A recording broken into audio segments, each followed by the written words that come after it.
ko na yan. Pagdaanan ko na yan dati. Pero mga bata pa kayo, naka. Huwag magmadali. Nakapabot nga ako na pichel. Tita.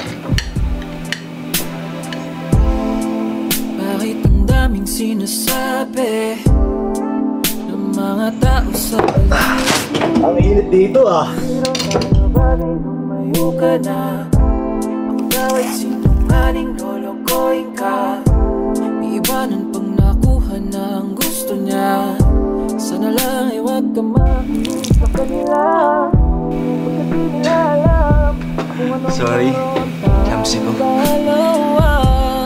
Kahit anong bulong ng hangin, mga salitang ito ang laging isipin na hanggang sa dulo ng walang... Inet.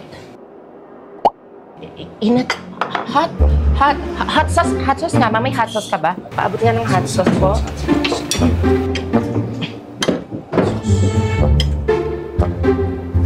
Nandun sa... Precious ah. Thank you.